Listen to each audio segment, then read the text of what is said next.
So a lot of the stuff that I'm incorporating in entrepreneurship, I learned a lot of it. Well, I learned a lot of it from just things that I kind of observed while growing up.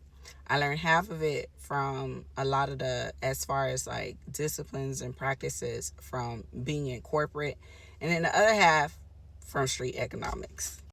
But one of the things that I believe God made sure that I went through is endurance, right? And so there were many times, even through just career changes, even in entrepreneurship now, I had to learn endurance, but I also had to learn patience. And with all of these things, right, one of the things that I want to say is I want to encourage you to, whenever you're going through the lesson, whether it be a lesson intentionally or a lesson unintentionally, I'll always go back to God and say, okay, God, are you trying to teach me patience in this?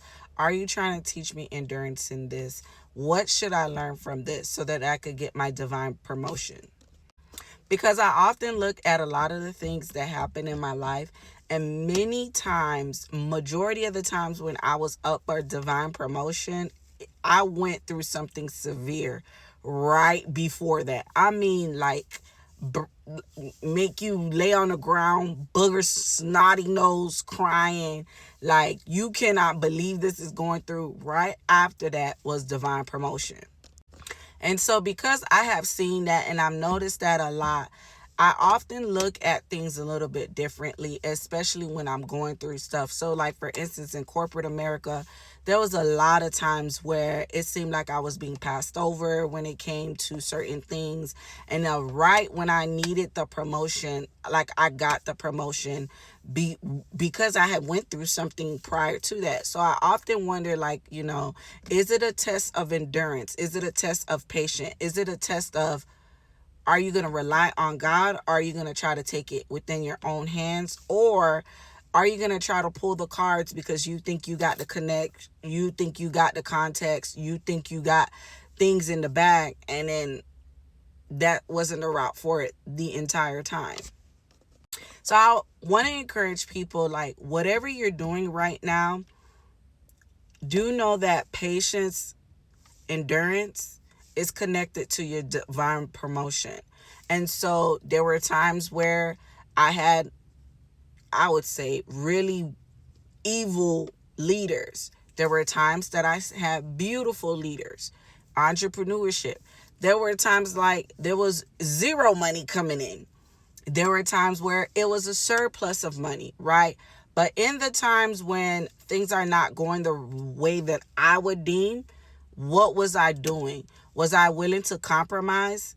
Was I willing to be unintegral about the situation, or was I able to stay integral and not be compromised so that when my divine promotion came, it came suddenly and it was able to stick, to build? Because I don't think y'all understand, like, integrity takes you a long way. Like, as long as you are integral, whether you're at somebody's job, whether you're in your career, whether you're in entrepreneurship, integrity will make you be built to last. Like, you're not going to be fazed by stuff. And a lot of times people like to take the easy way out. A lot of times people like to compromise. Bro, I done seen it all. People compromise. They compromise, especially if they're ambitious. They compromise, especially if they don't got no money attached to them. They compromise, especially when money getting low. They compromise. You want to see a person do desperate thing? Take money away from them, influence away from them, power away from them, or a position. So I want to encourage you that the people that always get the divine promotion is the people that are able to be patient with the Lord and stick with the Lord. They are able to endure. They are able to stand 10 toes down on the word of God, and they don't deviate. Do they cry? Do they bawl? Do they sometimes go in a corner and pout? Absolutely. But at the end of the day, they still stayed fast with the Lord. And if you don't stand fast in the Lord and you decide to deviate, you can always go back to God and just tell him you're sorry and just, let him, whip you a little bit. Into the next one.